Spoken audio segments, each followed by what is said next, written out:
Le président Mamadi Doumbouya a fait un discours palpitant aux Nations Unies. Je pense qu'on l'a tous suivi, si ce n'est pas encore fait. Je pense qu'il serait nécessaire de suivre l'entièreté. Mais on pourra ici, en tout cas, tirer les éléments clés qu'on a compris de cette histoire. Il a été très clair. Il s'est exprimé de manière chevaleresque, comme l'a fait Lumumba à son époque, devant les Belges. Il en a subi les conséquences, malheureusement, à cause de la traîtrise de ses frères. Malheureusement, je pense que Lumumba aurait dû naître ailleurs, parce que son peuple ne l'a clairement pas mérité. C'est dur, mais c'est ça. Mamadou Doumbouya a dit la vérité. Il dit la raison pour laquelle nous sommes là aujourd'hui, s'adressant directement au point. Il est parti juste, il n'a pas perdu du temps. Vous parlez de manque de démocratie, vous parlez de coup d'État, accusant ainsi, entre parenthèses, le Mali, le Niger, le Burkina Faso, ainsi que la Guinée. Pourquoi les gens viennent prendre le pouvoir par la force? C'est pourquoi. Pourquoi on n'entre pas dans les bureaux, la bureaucratie et tout le bazar? Pourquoi ça se fait? C'est très clair. C'est quand les richesses sont entre les mains d'une élite, pendant que les hôpitaux sont en manque de couveuses. À quoi vous attendez-vous? Le peuple africain sont plus que jamais éveillés et décidés à prendre leur destin en main. La mauvaise répartition des richesses crée des inégalités sans fin. La famine, la misère qui rendent le quotidien de nos populations de plus en plus difficile. Ces inégalités font partie des causes des événements qui mettent en péril surtout le vivre ensemble. Quand les richesses d'un pays sont dans les mains d'une élite, alors que les nouveau-nés meurent dans les hôpitaux par manque de couveuses, il n'est pas surprenant que dans de telles conditions, nous assistons à des transitions pour répondre aux aspirations profondes du peuple. C'est normal que les gens s'élèvent. On ne va pas attendre les élections pendant que vous pillez, vous construisez des villas, vos enfants sont devenus riches, ils passent sur des réseaux sociaux, vous achetez des maisons, vous donnez des voitures pendant que les gens sont dans le chaos. Vous faites le minimum, juste le juste minimum pour montrer qu'on fait quelque chose. Pendant qu'il y a des vraies réalités. Il y a à peine la route partant d'une ville à une autre. Il y a des difficultés, pas de courant dans certains villages. Il n'y a pas de...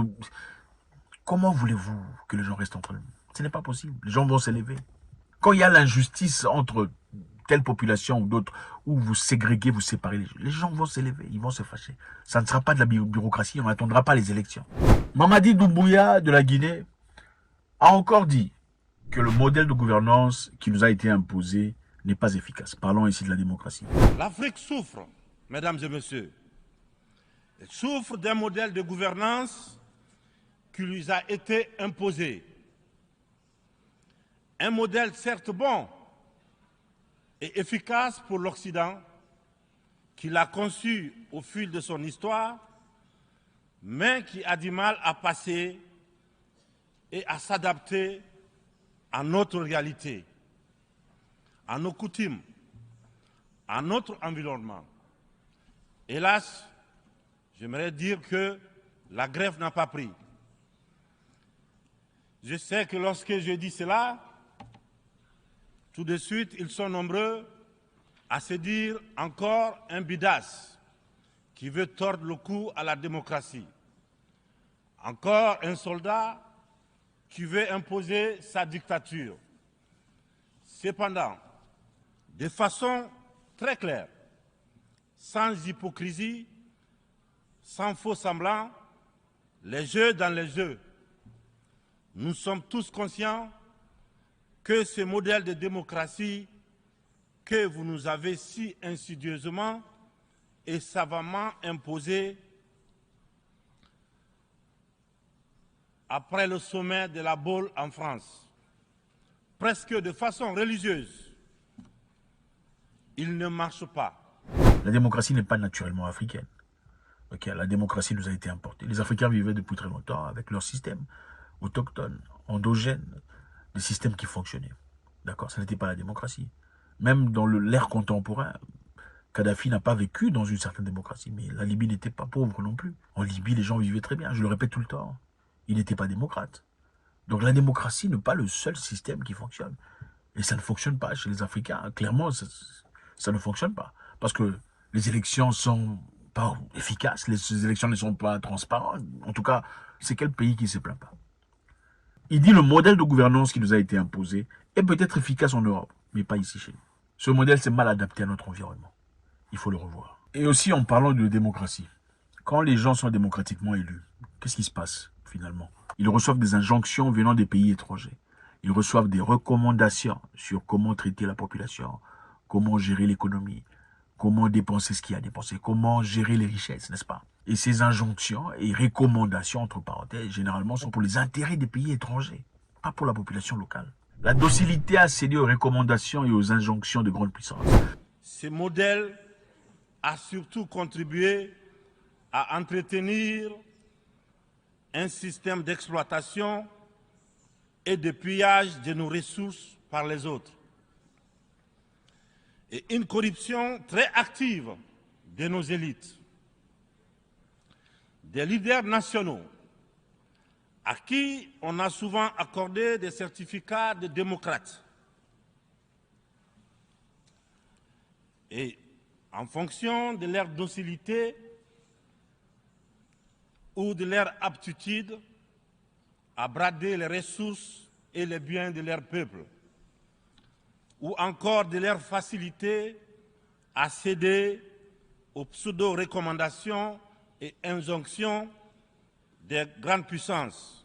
Donc les pays colonialistes continuent de coloniser l'Afrique à travers ce qu'ils appellent démocratie. Au fait, la démocratie, ce n'est qu'un système pour continuer à gérer un pays qu'on colonisait autrefois. Oui, on appelle ça diplomatie, mais ce n'est pas la diplomatie, c'est simplement une façon de continuer. Envoyez-nous l'uranium, envoyez-nous le pétrole, envoyez-nous tout ça. Vous appelez ça démocratie parce que c'est facile à gérer, mais ce n'est pas une démocratie.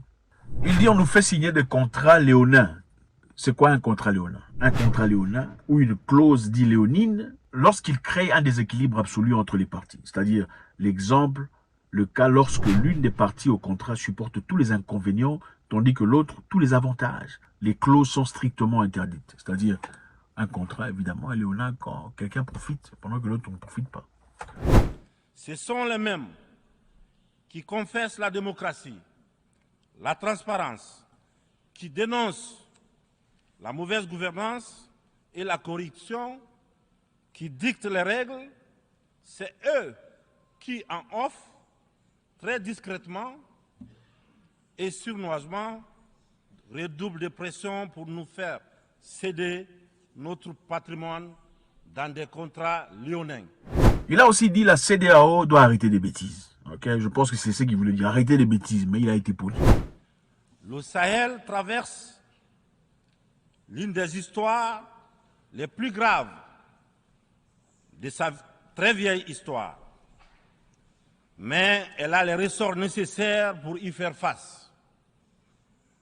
Son sens légendaire de la diplomatie doit être libéré afin qu'ensemble, nous nous parlions sans interférence.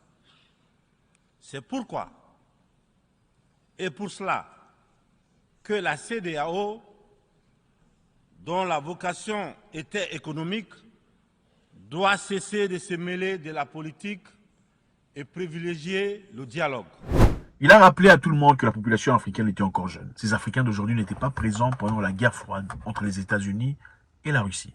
Donc ne nous imposez pas à choisir entre la Russie, les États-Unis, la Turquie, la Chine et autres. C'est une insulte à ces Africains qui viennent à peine de naître, qui viennent à peine d'exister, qui n'étaient pas là pendant vos conflits. Ce n'est pas à vous de nous dire qu'il faut choisir. On peut choisir de nous-mêmes.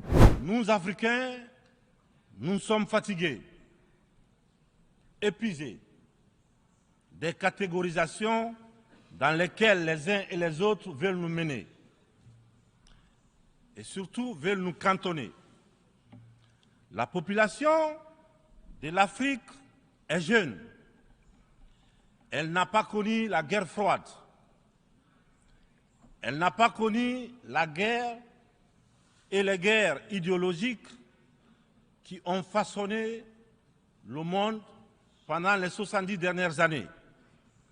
C'est pourquoi nous, Africains, nous trouvons insultant les cases, les classements qui tantôt nous placent sous influence des Américains, tantôt sous celle des Anglais, tantôt des Français, tantôt des Chinois, des Russes et même des Turcs.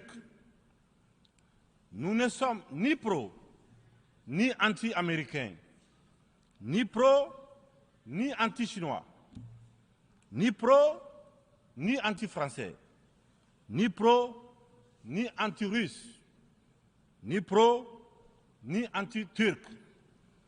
Nous sommes tout simplement pro-africains. C'est tout. La vieille Afrique est terminée, dit-il. La vieille Afrique est terminée. Oubliez, le modus operandi doit changer. Il dit il est venu le moment de prendre conscience que les strictures, les règles issues de la Seconde Guerre mondiale, pendant que nos États n'existaient pas encore, sont obsolètes. Donc oubliez toutes vos bêtises là, vos histoires, c'est fini. Nous sommes suffisamment grands pour choisir notre destinée. Intéressant. Nous sommes suffisamment matures pour prendre notre direction. Laissez-nous gérer notre parc. Hein? Notre parc. Parlons du parc, il parle de leur... Laissez-nous gérer notre parc. Comme vous avez laissé les autres le faire en Asie. Évidemment, ils ne vont jamais déranger les Asiatiques. Laissez-nous aussi gérer notre parc. On va y arriver. Nous sommes assez grands pour le faire. Je pense que beaucoup de personnes sont inspirées par le leadership des militaires en Afrique. Beaucoup de personnes sont inspirées parce que l'Afrique est encore en manque de discipline. Il faut dire la vérité. Beaucoup de gens sont indisciplinés. Les gens grandis, matures apparemment, mais ils ne sont pas en réalité. Très immatures, en cravate, costume, tout ça. Très immatures, très indisciplinés. Et la discipline, généralement, c'est l'élément majeur pour une nation. On peut avoir beaucoup de gens qui sont des troupeaux. En fait, ce ne sont pas des... Je me retiens de dire les mots. Et je pense qu'il est essentiel de remarquer, regardez ces dirigeants militaires, comment ils gèrent leur pays. Regardez comment les choses vont. Il y a un certain niveau de discipline qu'on ne peut pas faire semblant de ne pas voir. Je pense qu'il était important que quelqu'un le dise, et beaucoup de présidents africains n'ont pas le courage de le faire. Il est venu justifier, expliquant, vous nous accusez de coup d'État et parler de démocratie. Cette démocratie ne nous appartient pas. C'est à vous. Ça ne marchera pas essentiellement avec nous. Il est normal que les gens s'élèvent quand on en a marre. Quand les gens ne font que piller, choisir les gens de leur tribu. C'est seulement leur tribu qui ont tout. C'est dans leur tribu. Dans le bureau du président, c'est la langue de leur tribu. Si tu ne parles pas cette langue, il n'y a pas d'opportunité pour toi. Comment les gens ne vont pas se lever? Quand on vit dans un continent ou dans un pays à plus d'une centaine de tribus et d'ethnies. Merci infiniment à vous. Votre contribution est très nécessaire. Qu'est-ce que vous en avez tiré? Quelle est votre lecture de cette histoire? Faites-nous savoir. God bless.